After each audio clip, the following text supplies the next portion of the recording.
क्या तकलीफ है, इंसाफ से बताओ मुसलमानों। आज कभी तुमने सोचा कि आज पूरी दुनिया में मुसलमानों के साथ ये जिल्लत और रुसवाई किस लिए है? पूरी दुनिया में मुसलमान जलील हो रहा है। आज दाढ़ी वालों को देखकर लोग टेररिस्ट कह रहे हैं। आज मुसलमानों के चेहरों पर दूसरी कौमें थूक रही हैं। कभी सोचा इसकी वजह क्या है? इसकी वजह यह है कि मुसलमान हर दौर में अहले बैत का गद्दार रहा है। जन्नत जाना चाहते हो? 70 हूरों से शादी करना है? अबे सोचा भी है कमीने कि जन्नत का सरदार तेरा बाप नहीं है, हसनैन करीमैन है। मैं खुद मुसलमान हूं, मगर बोलूंगा वही जो हक है। मैं तुम्हें इंप्रेस करने थोड़ी आया हूं, मैं अल्लाह की रजा की खातिर आया हूं। मुझे मजमे से क्या मतलब है? मैं तो वो बोलूंगा जो मेरा, जिससे मेरा खुदा राजी हो, जिससे रसूल राजी हो। कभी तुमने सोचा कि करबला के मैदान में इमाम हुसैन को कत्ल करने कौन आया था? करबला के मैदान में इमाम हुसैन को जो लोग कत्ल करने आए थे वो क्या आरएसएस के वर्कर थे? बजरंग दल के सिपाही थे? हाथों में त्रिशूल लेकर आए थे? माथे पे टीका लगाकर आए थे? भगवा चोला पहनकर आए थे? कहा नहीं, हुसैन को कत्ल करने वाला कोई हिंदू नहीं था, कोई बजरंग दल नहीं था, कोई आरएसएस नहीं था।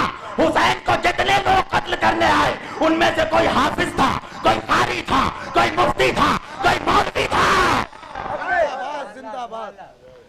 अब कलमा पढ़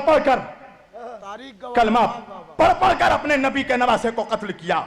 अल्लामा इकबाल ने कहा कि क्या तमाशा हुआ इस्लाम की तकदीर के साथ, क्या तमाशा हुआ इस्लाम की तकदीर के साथ, कत्ल शब्बीर हुए नारे तकबीर के साथ। हुसैन का ज़बा करने वाला हर महादेव का नारा नहीं लगा रहा था, अल्लाह अकबर का नारा लगा रहा था। एक हिंदू शायर है जिसका नाम है माथुर लखनवी, याद रखना। उसने एक शेर पढ़ा, आज तक हिंदुस्तान में किसी मौलवी में हिम्मत नहीं हुई कि उस हिंदू का जवाब दे सके। वो हिंदू हो के कहता है माथुर लखनवी कि खुदा का शुक्र है हम हिंदुओं में। देखो एक हिंदू क्या कहता है, कहता है खुदा का शुक्र है हम हिंदुओं में कोई शब्बीर का कातिल नहीं है। वो कहता है देखो हम काफिर हैं, बुत परस्त हैं, सारी खराबियां हम में हैं, मगर हमने नबी के नवासे को कत्ल नहीं किया। ऐ मुसलमानों, तुम हाफिज हो, तुम कारी हो, तुम मौलवी हो, तुम मुफ्ती हो, मगर तुमने कलमा पढ़ पढ़ कर अपने नबी के नवासे को कत्ल किया। बताओ है कोई जवाब? है कोई जवाब? आज देखो 1400 साल हो गया, कितना बड़ा जुल्म है। कल भी अहले बैत पे जुल्म हुआ, आज भी अहले बैत पे। देखो तुम अहले बैत का जब जुलूस जलसा करो, अहले बैत का जिक्र करो, ताजिया उठाओ, अलम उठाओ, देखो कोई हिंदू ऑब्जेक्शन नहीं करेगा, कोई सिख ऑब्जेक्शन नहीं करेगा। ऑब्जेक्शन कौन करेगा? मुसलमान करेगा, कलमा पढ़ने वाला करेगा। हम नहीं जुलूस उठने देंगे, नहीं अलम उठने देंगे। तो ये आले मोहम्मद से तुम्हारी जो ये दुश्मनी है, अल्लाह ने तुम्हें जलील कर दिया पूरी दुनिया में, और इसी तरह जलील होते रहोगे, हर जगह मार खाओगे तुम। हिंदुस्तान में जिस तरह कुत्तों बिल्लियों की तरह तुम्हें लोग मार रहे हैं, तुम्हारी औकात इतनी है मुसलमानों के, तुम्हारी जान एक जानवर से भी सस्ती हो चुकी है हिंदुस्तान में। तुम्हारी हैसियत एक जानवर के जान से भी कम हो चुकी है। कभी सोचा बैठकर इंसाफ से, कभी सोचना कि रीजन क्या है, वजह क्या है? वजह है अहले बैत। अस्सलामु अलैकुम वरहमतुल्लाहि वबरकातुहू। अहबाब ज़िवकार, चंद दिनों से सोशल मीडिया पर एक बात चल रही है कि जमीन साकिन है या हरकत कर रही है।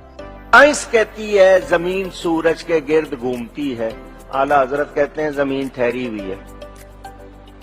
जमीन जमीन जमीन घूमती नहीं है। आला हजरत के जमाने में साइंसदानों ने कहा जमीन घूमती है। आज भी हमारे बच्चे पढ़ते ना जमीन गोल है, जमीन पढ़ते हैं कॉलेजों में। ये सर्दियों का मौसम चल रहा है ना, हमारा अर्थ घूम गया ना, अब दूसरी तरफ है। अर्थ का डायरेक्शन दूसरी तरफ है, चांद की तरफ है। सूरज आपके मुल्क से दूर हो गया?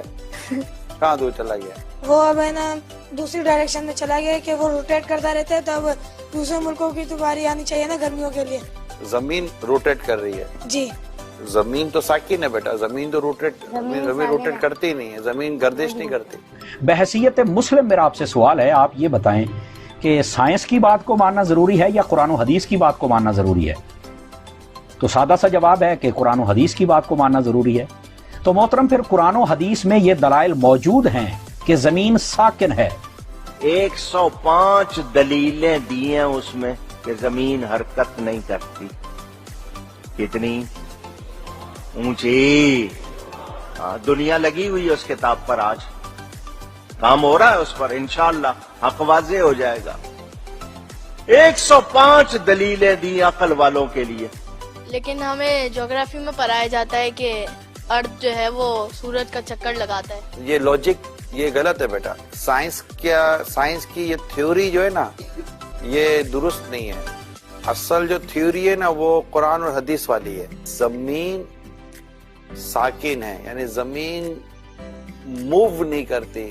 साकिन को एक अच्छा सा वर्ड इंग्लिश का होता होगा साकिन का, स्टैटिक। अर्थ स्टैटिक पोजीशन में है, तो ये मूव नहीं करती।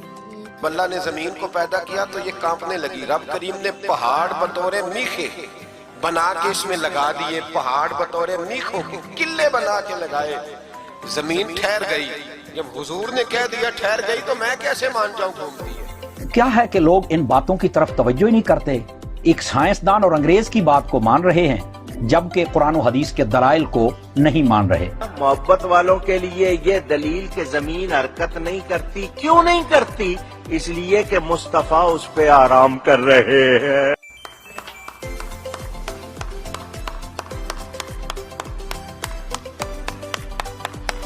नबी के अदब की वजह से ठहरी हुई है, हरकत करती।